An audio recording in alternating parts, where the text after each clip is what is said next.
okay. You don't have to understand it. I'll try to unpack it. I thank you for inviting me to speak in this series. It's an honor. When I saw the other speakers, it made me nervous, and it is a challenge to try to make my work, understandable to a broader audience. And so I'll try to do this. And if I don't succeed well enough, I hope that you will stop me and ask questions so that I can clarify what I have to say. Okay. Well, I guess I'm going to have to do this. This should work, though. It's worth waiting. I don't know why it's doing this. It's a Macintosh, isn't it? Oh, man. Okay. Yeah. Lovely. Let me start this again. Okay. So faces have been of interest to a lot of people in many different fields. Artists have been fascinating by faces for a long time. In fact, the best of them can fill up entire museums with depictions of their own faces.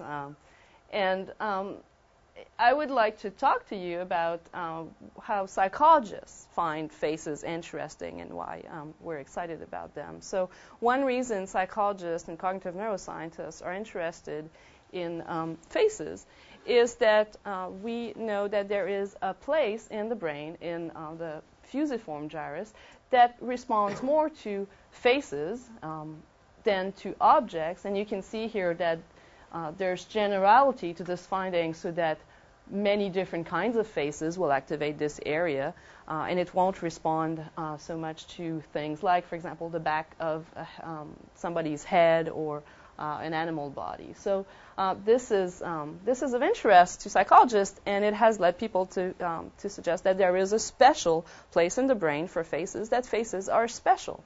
Now, my colleagues and I have been suggesting that one reason why faces are special is that we have developed expertise with this category.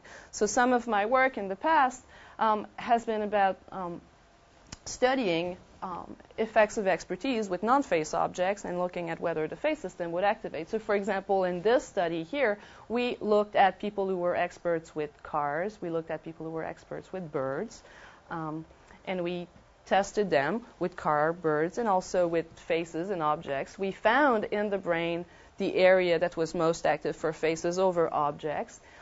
And then we realized that in car experts, the same area, so it would be that face area would be in this part of the brain here in the fusiform gyrus. Well, this area would be active for cars, but not for birds in a car expert. But you would find a reverse finding in a bird expert. So a bird watcher would activate this area for birds and not for cars. And we've been able to relate this to behavioral performance. So what we do really in these sorts of studies is that we look for specifically the part of the brain that's more active for faces than objects, and then we look in there at the activity for faces for cars versus birds. So this is a relative percent signal change in the brain, which is the amount of activity that this area responds to birds or to cars. And this here is a behavioral measure of how good you are at identifying cars versus birds. And so what you can see here is that for car experts, within the group of car experts, those people who are better at recognizing cars also show more activity for cars. And those bird watchers who are best at identifying birds are also showing most activity for birds. So we've been advocating that this suggests that faces may not be special. We may just be experts with this category. So there's been a debate going on this question.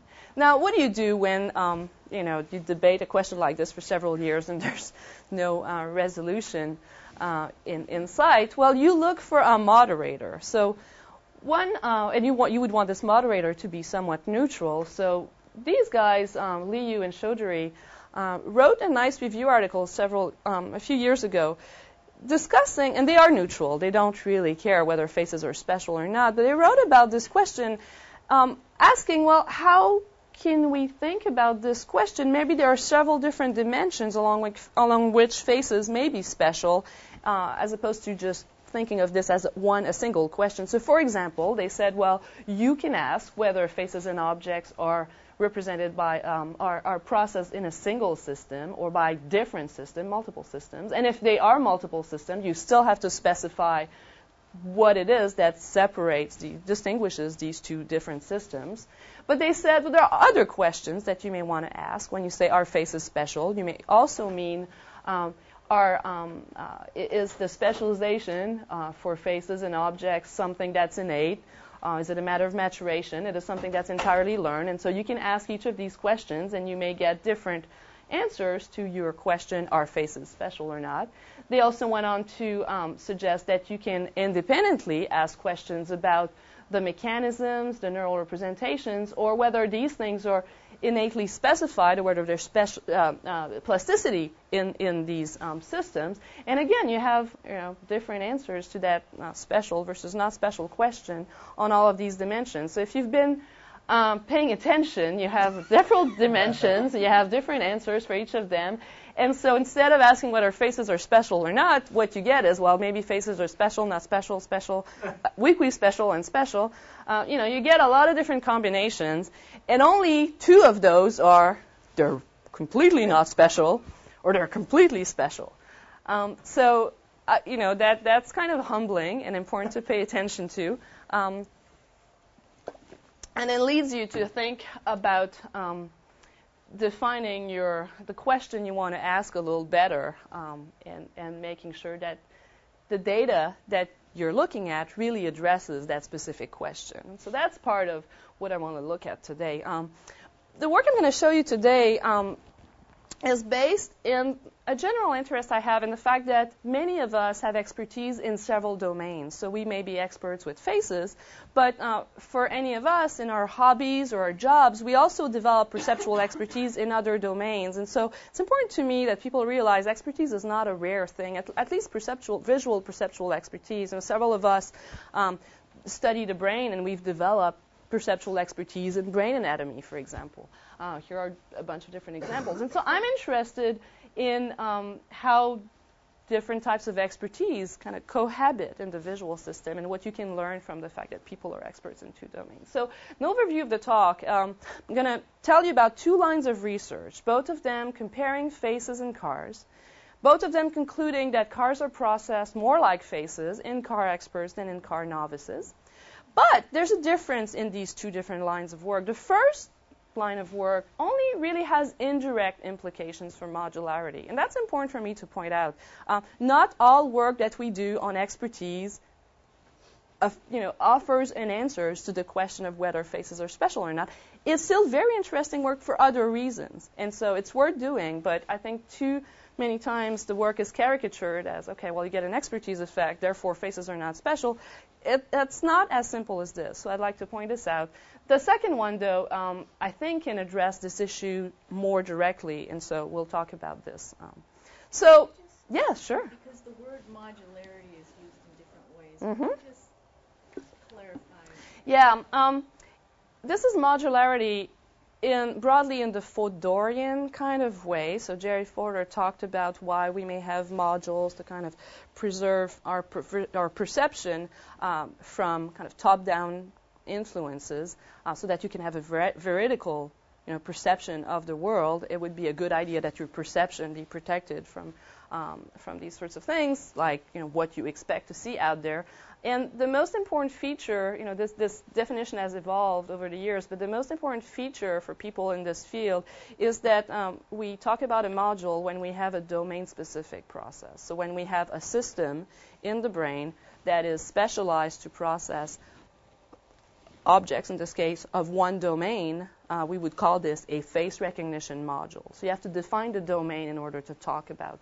So when people say faces are special because they're processed in a module, we think about a system that's just specialized for faces, just doing this work for faces, not for other objects. So do you think of that as a specific area or areas? It doesn't have to be, but it's kind of wanted, Fodor kind of describes several different characteristics that could be associated with a module, but they're not kind of necessary properties. And so you could think of a module that's more neurally distributed.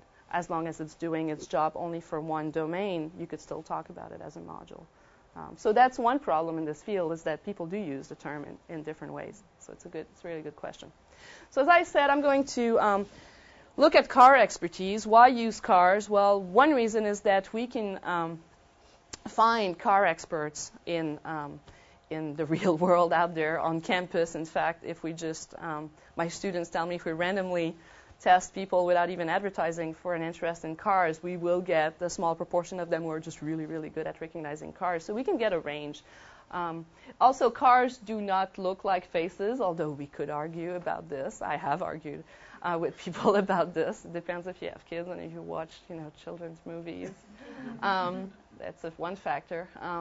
But they're fairly different. They're man-made objects. So when you talk about the domain that a face module would be relevant to, cars are not really supposed to be part of the face domain. So that's one reason why we like to study cars. This, by the way, is supposed to be the most beautiful car in the world, as defined by, decided by a panel of experts this year. And does anybody remember? Anybody know what? Yeah, I think it's a Brera. I'm not a car expert. It looks good to me, but I don't know that it's the most beautiful. Yes. This may be a little off the topic, but, it's okay. But maybe not.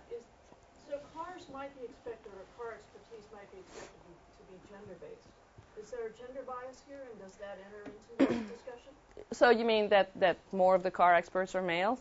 Yes. There is. I mean, obviously, your insight is correct. Although when we find women who have an interest in cars, they're as good as So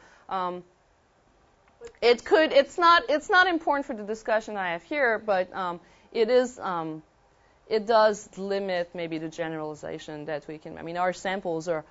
When we need big samples, which is not the case when we do brain imaging, we can do just a few samples. When we do behavioral work, we often need large samples, so we often stick to only males. And so, in that sense, yeah. Okay, so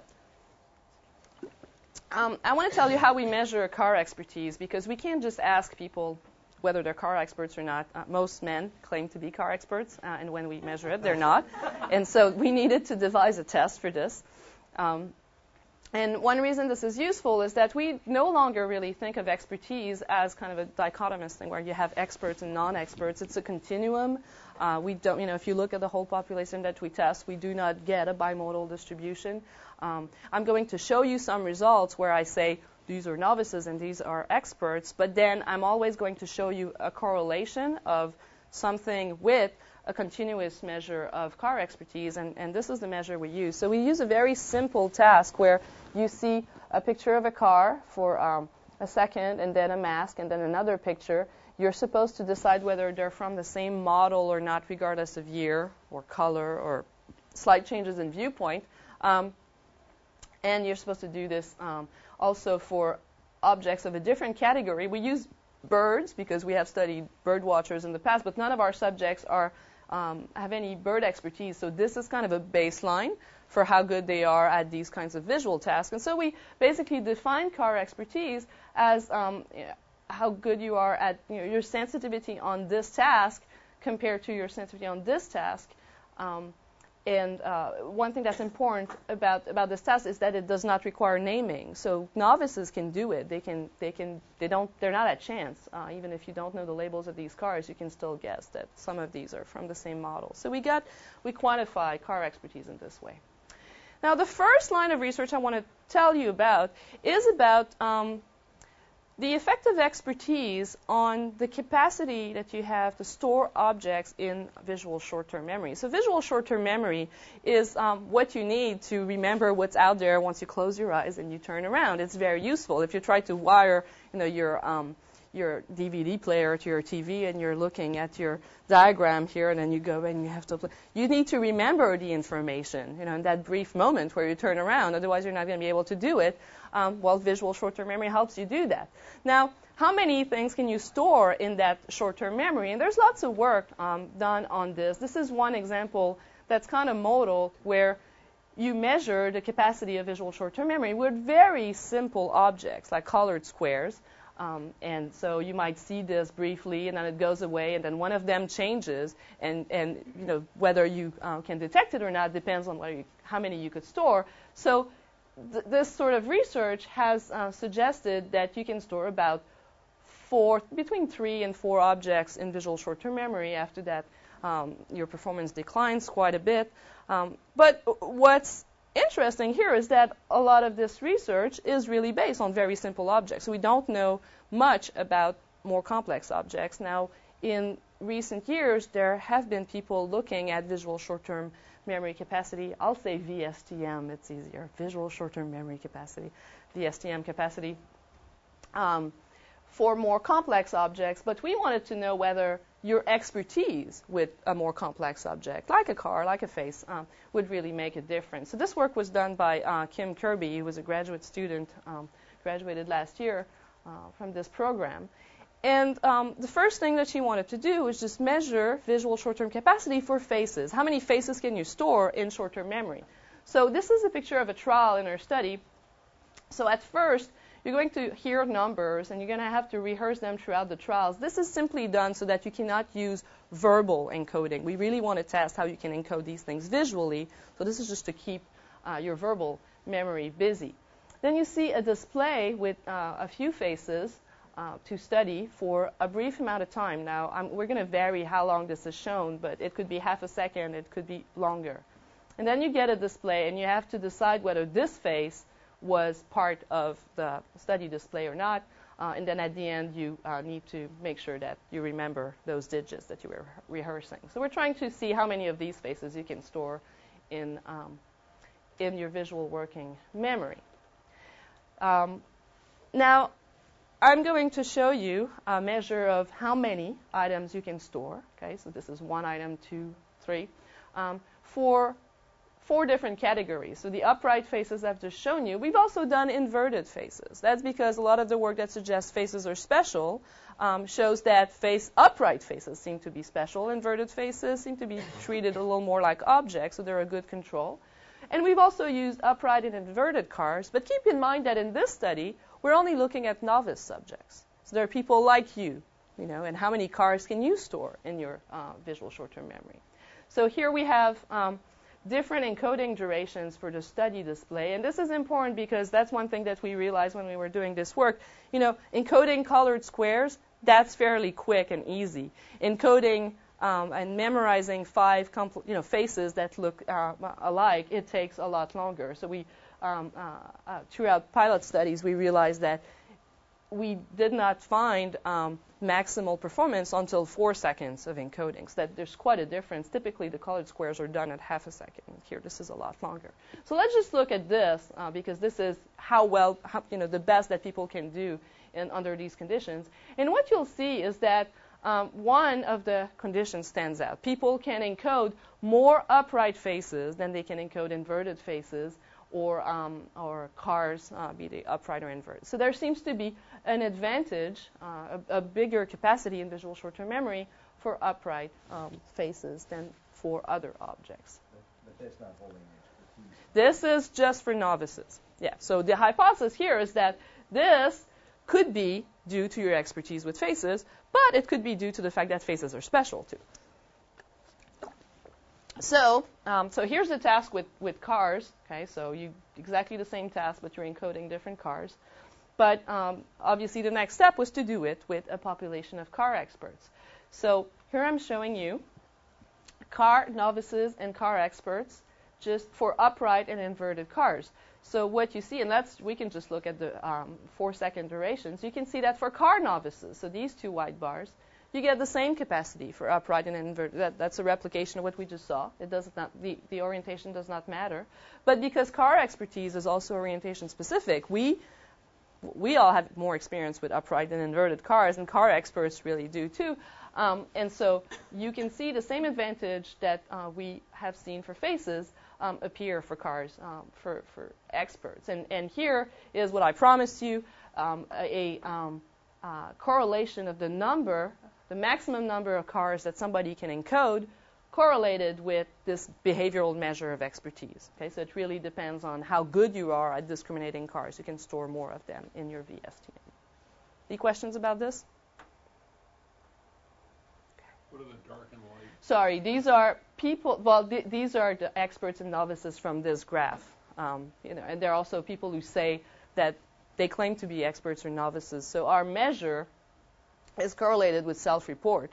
But you can tell that two people who say they're car experts can be very different, and one car expert can be very close to a car novice. So it's really useful to have this behavioral measure of expertise. So did you actively, in the previous slide, did you screen out car experts? I'm sorry, in the previous data slide of... The previous one where I said they're all novices, or what? Yeah, we measure their car expertise and make sure that Okay. So when I say novices, they're just people who don't especially score very well on this task. Okay, they can recognize cars just as well as they can recognize birds. Yeah. So okay. Is it possible to get some kind of absolute measure of how good somebody is at something? I mean, what that shows is that if you're better at cars than at birds, but how good are you at birds? Yeah, we can get the same correlation if we just use car D prime. This difference score just cleans it up a little bit, but we make sure that in the population that we test, we don't have a whole lot of variability on the bird measure. So it's just from experience in a lot of different studies, you get slightly better correlations this way because you get rid of individual differences and whether somebody's having generally a bad day and things like that, but that's that. So it's not, we don't really need the bird data here. It's just kind of a baseline to compare different people. If you had some independent measure, like how many pictures of birds can you correctly name or something? Yeah, we wouldn't use naming just because novices then would be pretty much, we wouldn't differentiate the novices. It's important for us that we distinguish among the experts but also among the novices. So we wouldn't get much of a range for novices. Okay, so we conclude from this that expertise, experience, and we actually have suggested that it's holistic encoding. That's kind of a different story, but if you're curious, what we think experts, car experts, do differently, and which is similar to what we do with faces, is that they process the object, the face or the car, as a whole, which basically means that if you ask them to attend to part of the face or the car, they have a really hard time doing it, and we have data showing this. So we think that that's what's going on. They encode the object differently, more efficiently, allowing them to store more of them in VSTM. Yeah? Is that analogous to what people sometimes call chunking when they talk about remembering information? It's analogous at a superficial level. It's not when you get to the specifics. So a lot of the work in chess expertise that has to do with chunking, for example, has concluded that the effects have to do with kind of storing pointers to long-term memory representations. Kim has gone through kind of a lot of hoops in her dissertation to demonstrate that it's probably not what's going on here. So it's similar but different. Yeah. Yes. This may be the same thing, but is it possible that they're just using one specific cue that experts are able to pick out specific cues better? Yeah, I mean, in this work, this work on VSTM, we can't tell really what they're encoding, so it would be possible.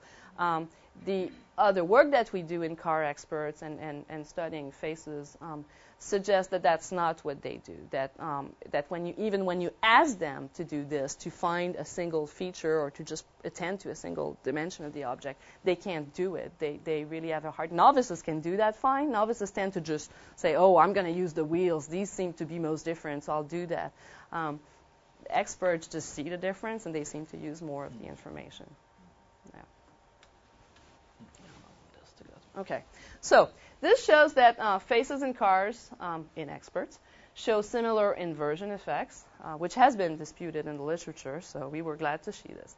And this suggests similar processing for faces and objects of expertise. But it certainly does not prove it. They're similar. They're similar effects, similar inversion effects. They could arise from different sources. And so one point that I want to make is that when we compare, when we talk about our faces and objects processed in the same way, our faces special, we often compare these two domains along one dimension. So you might think of the multidimensional space of all the different task dimensions that are important to determine your performance, and then you may say, well, I'm going to do one experiment and I'm going to manipulate something, and you may get a result where, as we did now, where, well, they're not different, and so you might want to say, well, look, faces and objects in experts are just the same. But, in that space, they may not be the same. They may differ along many other dimensions, and so there really is a limit to what you can conclude from this sort of data when you want to address modularity. I mean, we think it's very useful work to talk about the role of learning in VSTM, but if you want to talk about modularity, it's problematic. Now, so what do people do? Well, in recent years, there's been kind of a move towards using brain imaging to measure the neural overlap between faces and objects. Are faces and objects processed in the same place in the brain by the same cells? If we could see it. So much of this work appears to be based on the assumption that measuring this overlap between faces and objects can help us resolve whether face perception is supported by its own special module or whether it has something in common with objects. So this is one example of a brain imaging study where you have here two different tasks. So one task is what we typically call a localizer in brain imaging. This is a shorthand for passively viewing faces and objects and just looking for the area in the brain that responds more to faces than objects. So this is this outline in black here. This is the face area. This fusiform face area has been localized. Now, you also have another task where you get people to either identify or detect objects of different categories. So let's say for faces, you might have to find Mel Gibson amongst other faces, other individual. For cars, you might have to identify specific, Brera amongst other, cars, and the same for flowers. Or you can just detect that there is a face amongst, other kinds of objects. So what you see in color here are areas that are especially important for identification over detection for each of these different categories. And so you can look at overlap. Now, these two numbers are the percentage of the activation in the one task that overlaps with the other. So if you start with this task, you may say, well, 52% of the activation in the identification task overlaps with, is also in the localizer. But if you look at the localizer, the face localizer, then you have 93% of the fusiform face area that's used by this identification task. So this is faces with faces. You can measure the overlap between faces and faces for two different tasks. It's not perfect, but it's pretty good. But if you look at the overlap between the face area, which is still in black, and identification for cars, you get lower numbers. Okay, same for, well, much lower for flowers. And so you measure this overlap, and then you ask, well, does this mean that there is a face module, that faces are special? That's a good question. One problem is that when you do find overlap, it may be due to blurring. It may be that we don't have the spatial resolution here to really resolve the different areas. So people have pushed recently that we should use high-resolution brain imaging in order to understand this, that if we go to fine enough a resolution, ideally you would want to go to looking at each cell individually in multiple single-cell recording. But with imaging, you may be able to tell this apart. So this is from a recent paper, and what you have here is, this is a large voxel. This is low resolution, what we call standard resolution. This is 3 millimeters by 3 millimeters. This here is high resolution, 1 by 1. And this is a depiction of the face area. So what you get at standard resolution imaging is generally a picture where you get more activity for faces, and this is animals, cars, and sculptures, kind of random different categories. And you can see, well, okay, when you're at standard resolution, you have more of the activity for faces and less for other things.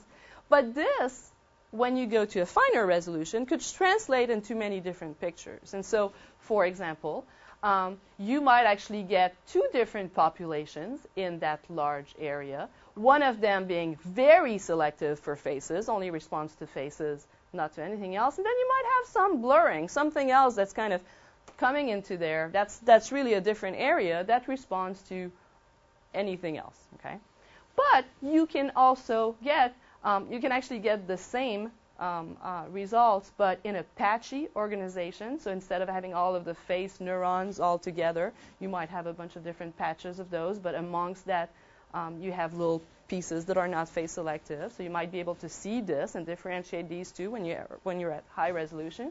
Or you could get something that's completely different, which is that you might have several populations in there. Some of them are very face selective. They only respond to faces. But others are selective for other objects. Okay, so again, the idea is that if we could just see this, figure it out, we could understand whether faces are special. Now, in the field right now, there is a debate about what's going on when you look at high resolution. I won't get into all the details of that story. It's a very exciting story. But this is high resolution imaging from two different groups, basically doing the same kind of analysis. One of them showing that what you get when you look inside the face area for voxels that seem to be selective for faces or other things, and then you look again to see if you can replicate it, is that you only replicate the face selectivity. You don't really replicate much of the rest. So what you seem, this suggests that what you have is face neurons or parts of that area that are really face selective, and then maybe something else that's not selective. Now, these guys are finding data that's a bit different. It's actually different from any of the pictures I've shown you. They do find areas that are very selective for faces, but then they find areas that are selective both for faces and animals, or both for faces and cars, something like this, and then both for faces and sculptures. So now, this is kind of intriguing, very different from this, different populations. The problem is, maybe if we find overlaps, I would call this overlap because you find areas where you get both selectivity for faces and cars. Maybe we just need to get to a finer resolution. So this is just a limit, the current limit of fMRI, so we can't really answer our modularity question. And if, let's say, this is the real answer, then if we find no overlap between faces and other objects, would this answer the question of modularity? Would this mean that faces are special? And I'm going to argue that it would not. Because you could have areas of the brain that only process faces and areas of the brain that only process objects, but they may not be functionally independent. They may not be able to work independently. And this is kind of important to the idea of a module, that they only do their work for one domain. So I'm going to try to replace the question of whether the neural representation of faces and objects overlap by a different question, which is, does perceptual expertise with objects reduce something that I'm called the cerebral functional distance between faces and objects? I'm going to define this right now.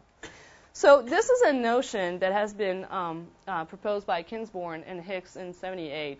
And here's kind of a summary of it. And it shouldn't come as a surprise that the brain is highly interconnected, that activation can spread, but we're going to assume that it decays with distance in the brain, that because of this, interference between two different systems can be used as a measure of distance in this cerebral space. And when I mean distance, if we talked about the distance between two neurons, we may mean the number of synapses that you have to cross between them.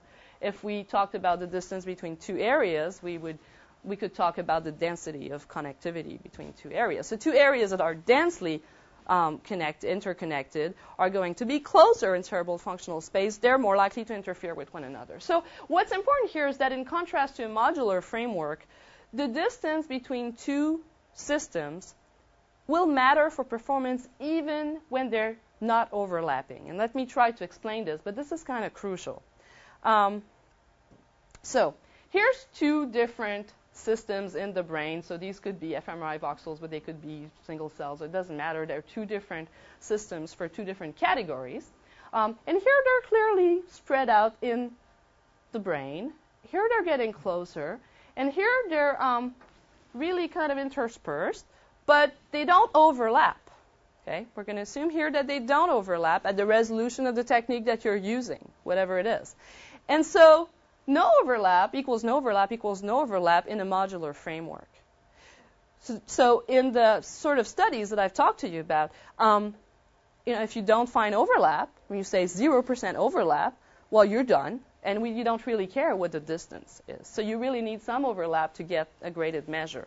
And I would advocate that in a framework where we talk about cerebral functional distance, we can really talk about a difference between these different cases, suggesting that there's likely to be more interactions in this case, for example, than in this case. Okay? So it's a relative kind of idea.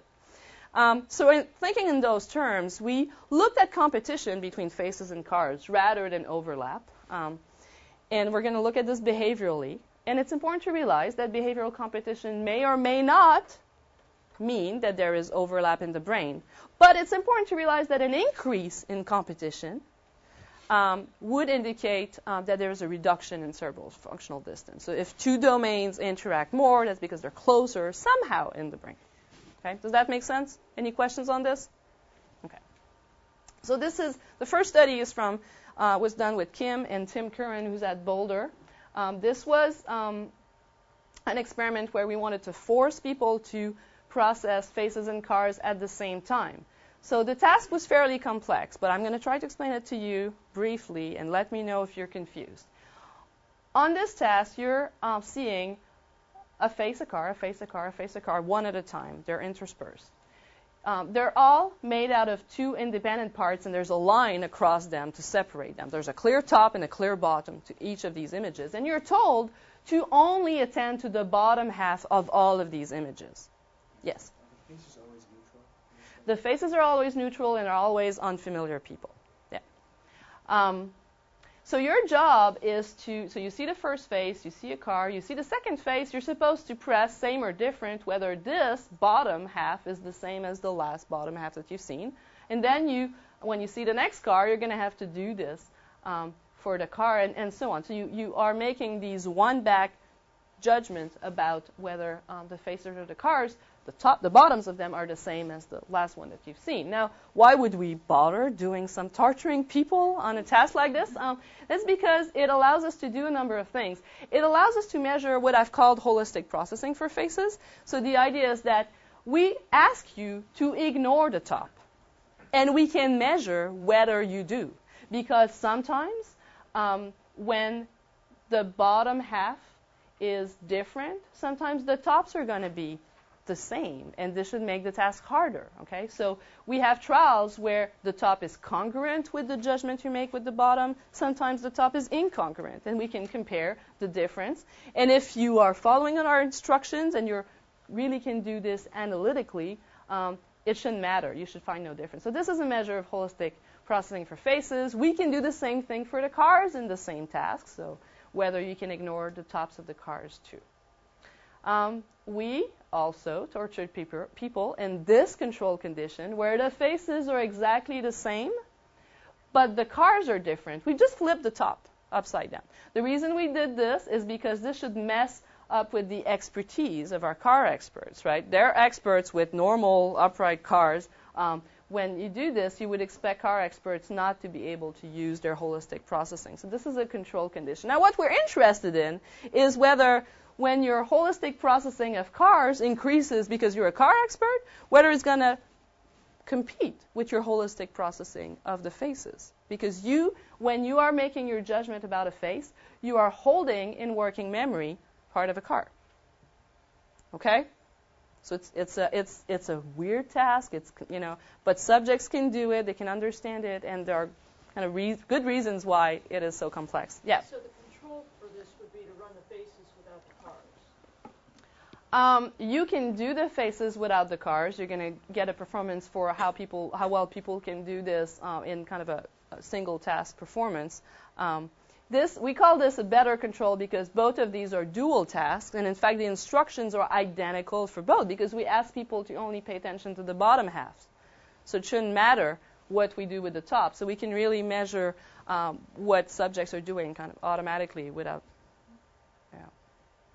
So let's see if I can explain the results, and then you tell me if you get it.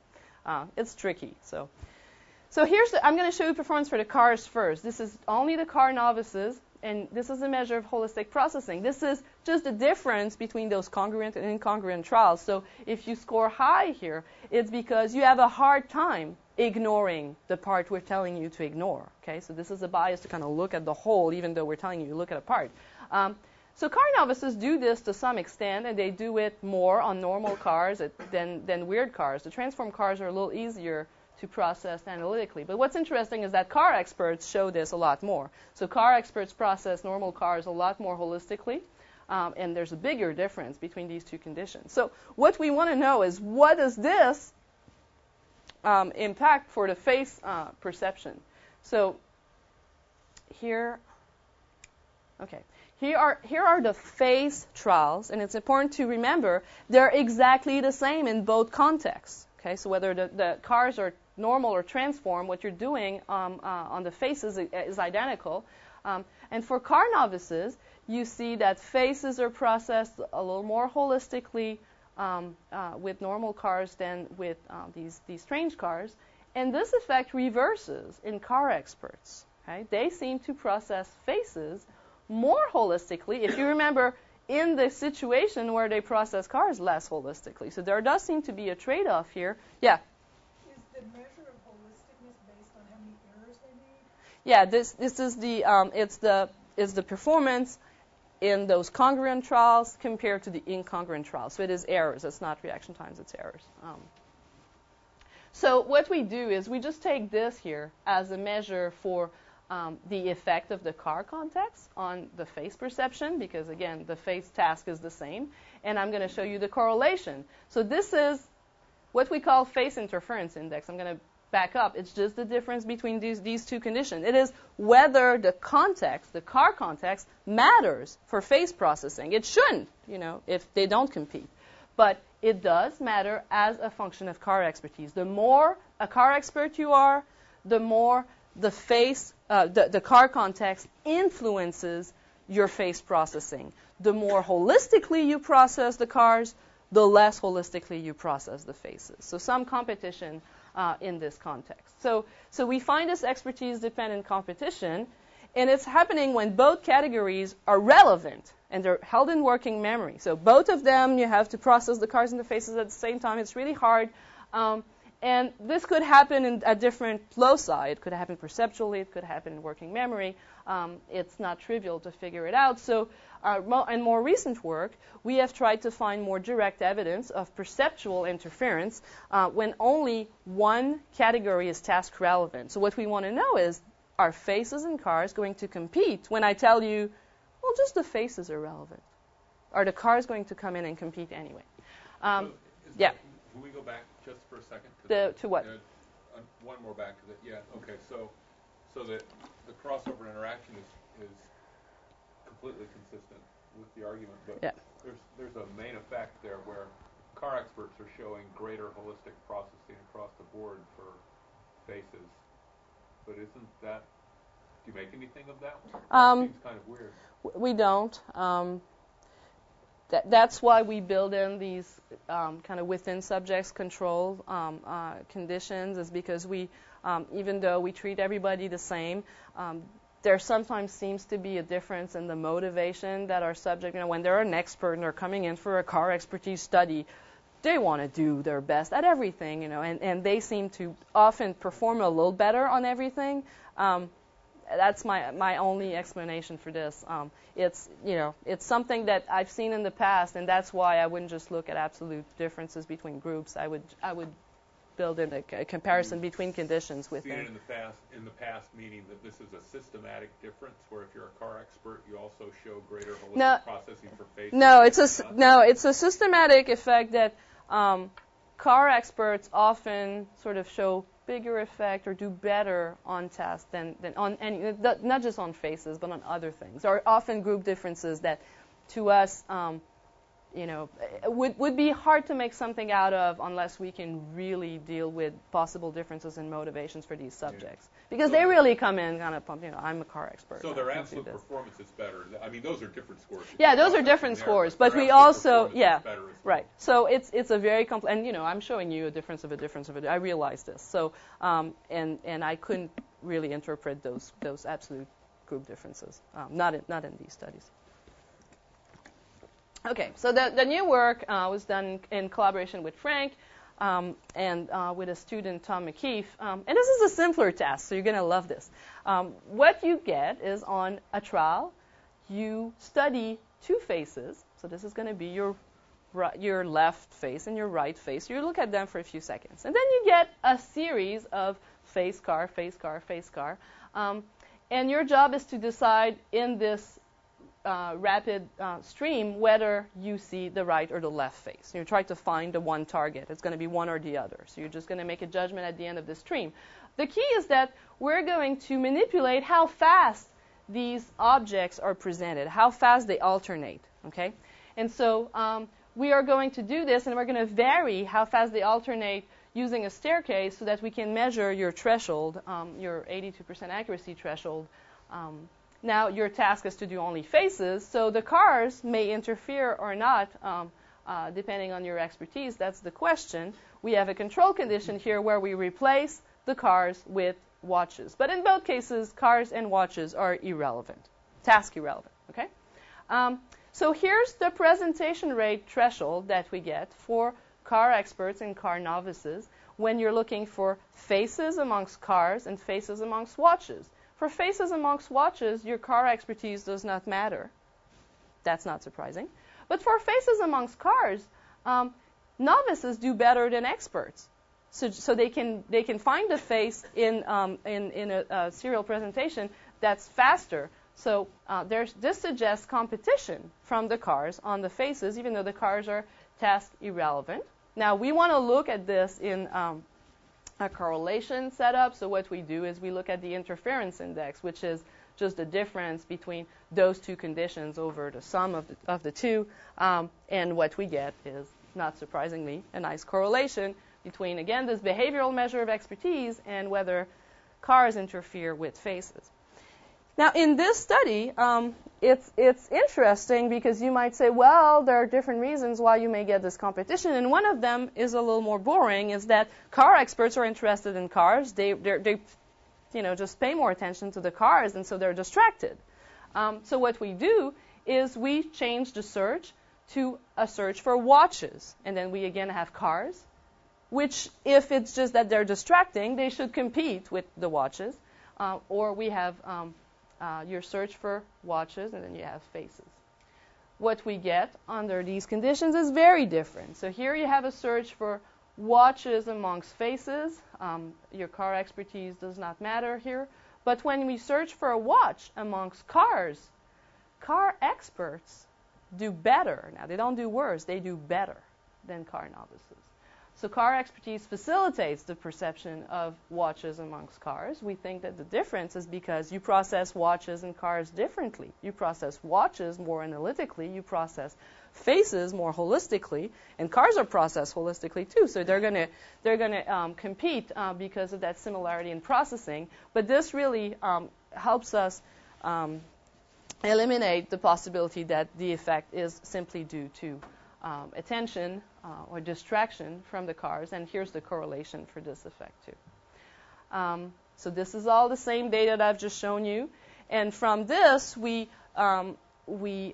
conclude that car expertise reduces the cerebral functional distance between cars and faces, and at the same time it increases the distance between cars and objects. So it's like in a novice, cars are processed more like objects, and in an expert, the cars are moving towards the faces. Okay, so that's what we can conclude from this competition issue. Now, just one last experiment done with Rankin Williams, who's a first-year graduate student in my lab. What we did here is turn this task that we just looked at into instead of having an RSVP task, a rapid serial visual presentation, where things are spread out in time, we just put it in space. So you still have your 2 targets, and now I'm going to, because everybody's falling asleep and we're almost done, I'm going to get you to do the task. So here's your 2 faces, and now you have to tell me which of them you see. Okay. Here are 2 faces.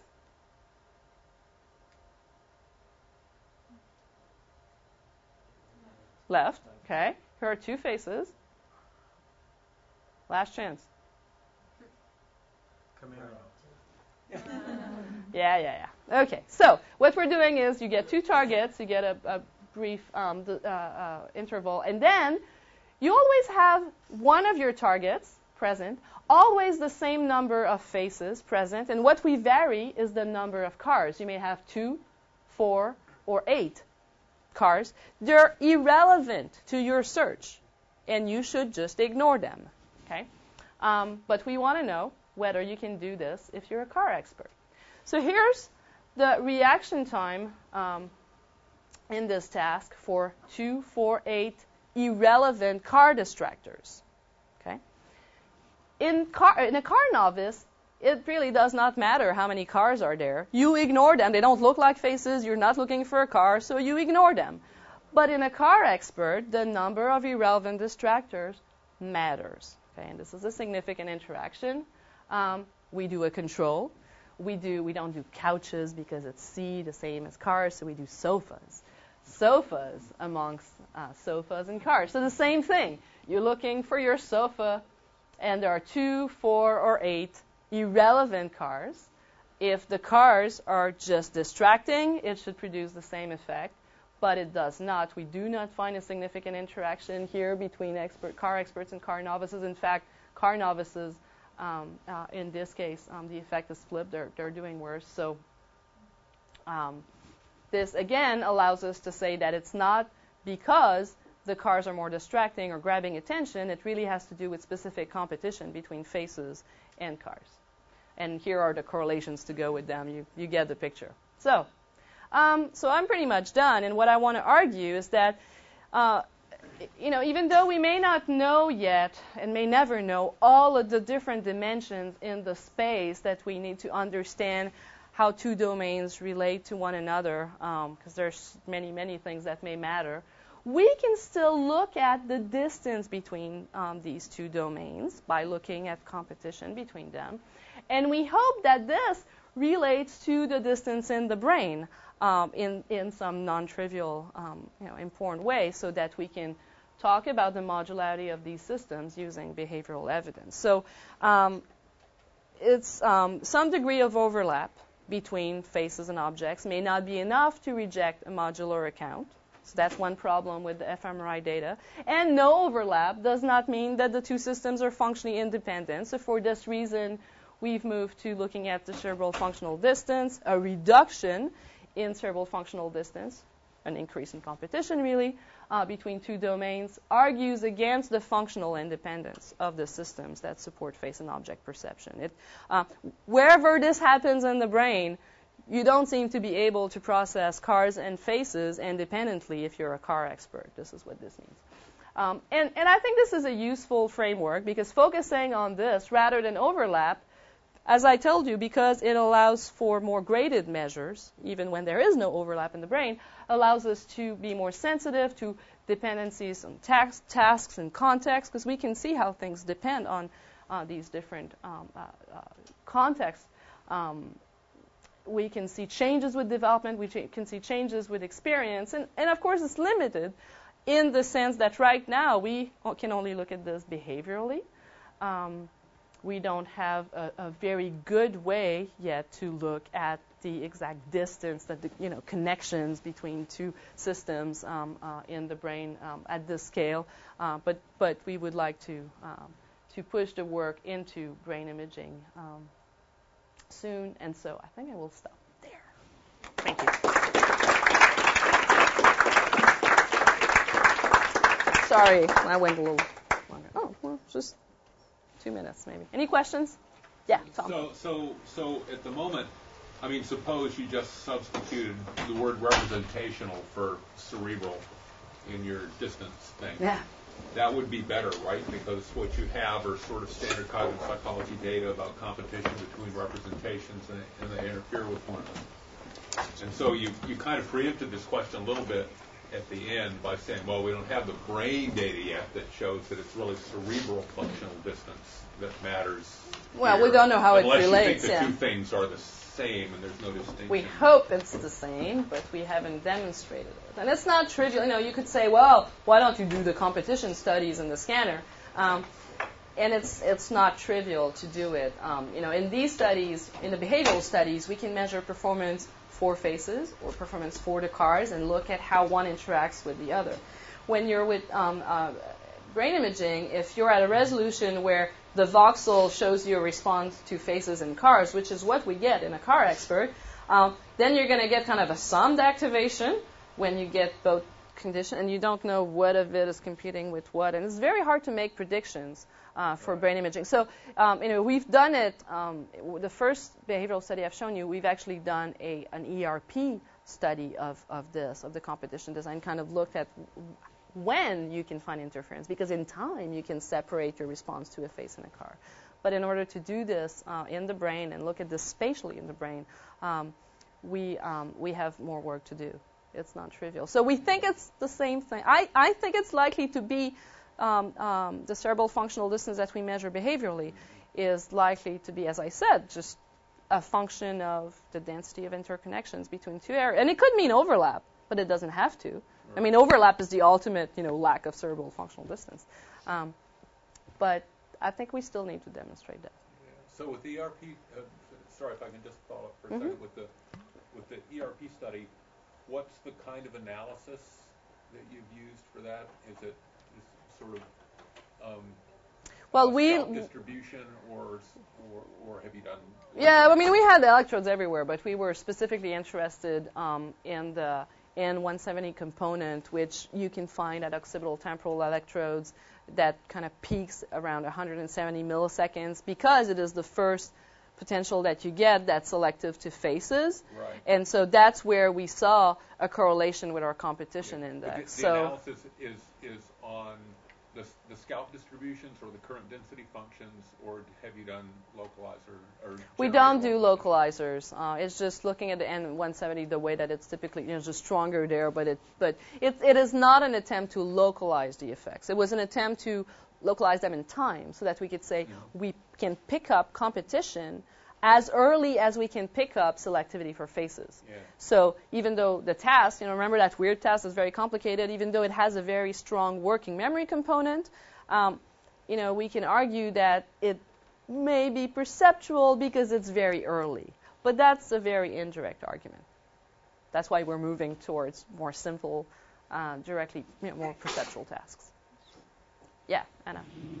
So, if I understand you correctly, you're sort of, you've got two categories, one which is an expert systems category and one which is more analytical, something that requires, maybe active concentration to process that information.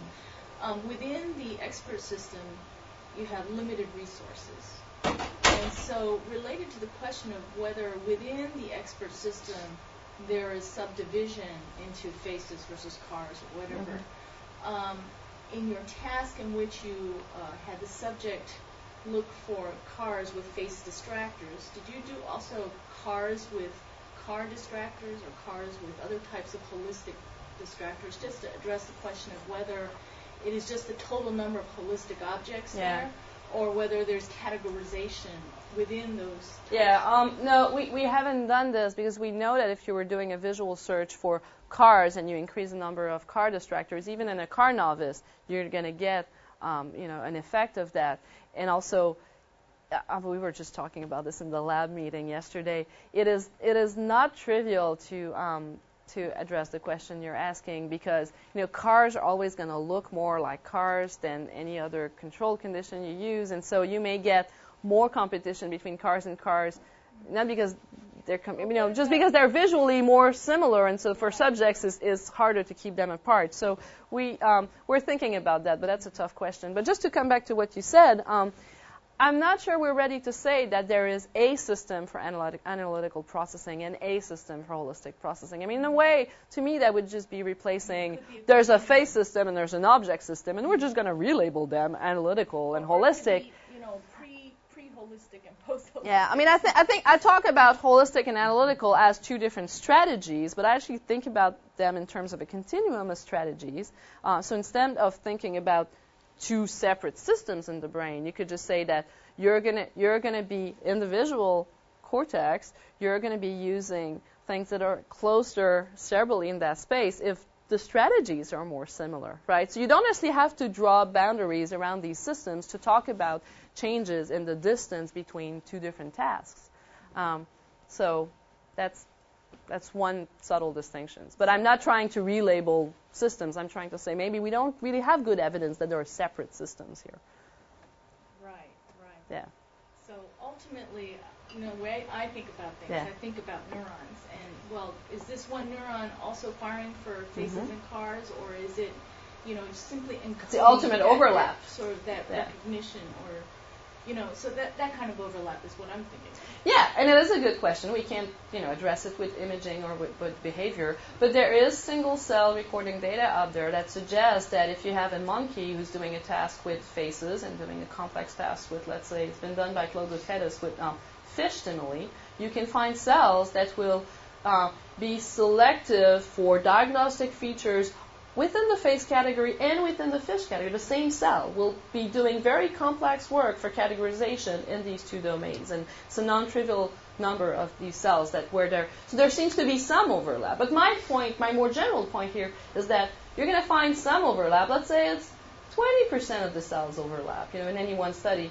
What does that mean? Is that enough to mean functional independence or not? Is 5%? Oh, that's separate, and then I think we don't have a really good way to think about how the absolute amount of overlap, what it means in terms of performance and functional independence of two different systems. So until we do, I'm more comfortable drawing these conclusions from interference studies, which you could do at the single cell level, but it's just a different way of approaching it. So those are good questions. Okay. Thank you.